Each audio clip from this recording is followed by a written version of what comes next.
Hi there. I want to share a story. It's not something I'm particularly proud of, but it taught me a lot about myself, my choices, and the delicate line we walk when emotions and reality collide. It's about a time when I was married but found myself inexplicably drawn to someone I shouldn't have been. A neighbor. Before you judge me, hear me out. It's a little messy like most human stories are, but I think we can all learn something from it. It all started about a year ago when my husband and I moved into this quiet suburban neighborhood. We had been married for 5 years.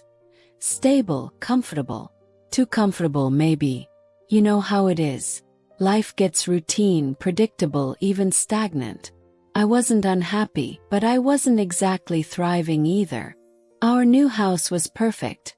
A cozy 3-bedroom with a front porch that begged for evening coffee breaks. And the neighbors. Lovely people. We were the youngest couple on the block, so everyone welcomed us with open arms. And then there was him. His name was Ian. He lived directly across the street. Ian was everything my husband, Matt, wasn't. Don't get me wrong. Matt is kind, steady, and reliable. He's the type who folds his laundry as soon as the dryer buzzes and remembers to buy milk before it runs out. But Ian, who was magnetic. The kind of guy who mows his lawn shirtless and has the sort of confidence that's effortless. He was charming but not overbearing, funny without trying too hard. The first time we spoke was at a neighborhood barbecue. Ian handed me a plate of ribs and said, "So, are you and Matt the overachievers who just landscaped your entire yard in a weekend?" I laughed and told him it wasn't as impressive as it looked. It was small talk, but something about the way he looked at me, direct and curious, left a spark. It wasn't love. It wasn't even a crush. Not yet. Just awareness. The days turned into weeks, and Ian became a fixture in my periphery. He'd wave from his driveway as I left for work. Sometimes we'd exchange casual hellos while grabbing the mail. But then there were the other moments, the longer than necessary glances, the way his smile seemed meant just for me. I tried to shake it off. Come on. I was a grown woman, married, committed. But it's funny how the mind works. Once the idea plants itself, it's like it starts taking root without your permission.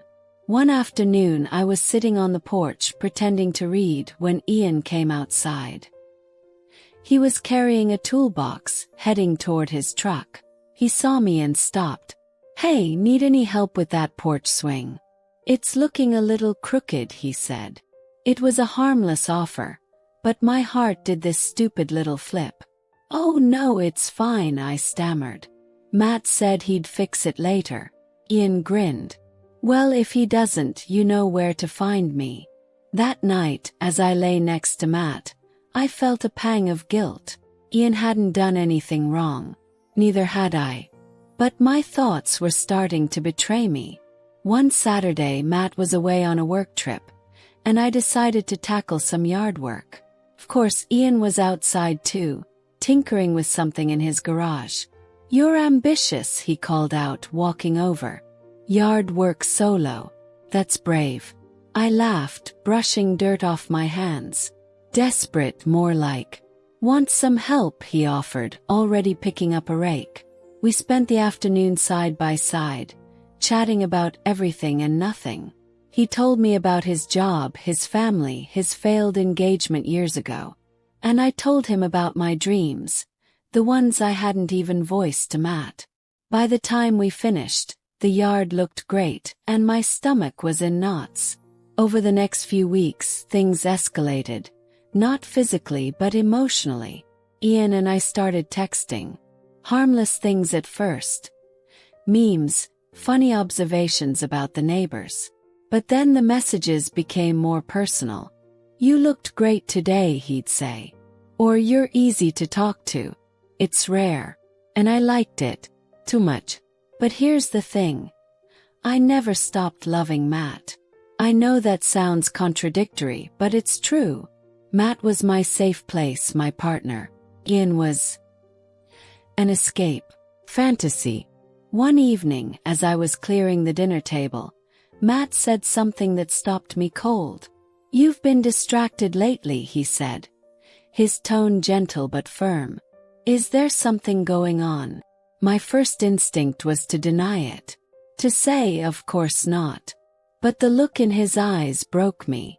"I don't know," I admitted. "I think I've been feeling restless." He didn't push, didn't accuse. Instead, he nodded slowly. "We can work on that," he said. That night, I deleted Ian's number. I stopped waving when I saw him and avoided situations where we'd end up alone. It wasn't easy. There were days when I missed the thrill, the attention. But I knew that wasn't the life I wanted. Matt and I started going to couples therapy, something I'd resisted for years. We began having real conversations, rediscovering the spark that had been buried under years of routine. Slowly, the restlessness faded, replaced by something deeper, a renewed commitment. Looking back, I don't see Ian as the villain. He was a mirror, reflecting back the parts of myself I'd neglected. And Matt? He was the quiet hero, the one who stayed steady even when I wavered. I learned that love isn't always fireworks. Sometimes it's choosing the same person every day, even when the world offers shiny distractions. So there it is, my story. A messy, imperfect journey that taught me the value of honesty, communication, and the quiet beauty of staying. What about you? Have you ever faced a moment like this? Let me know in the comments. Let's talk about it.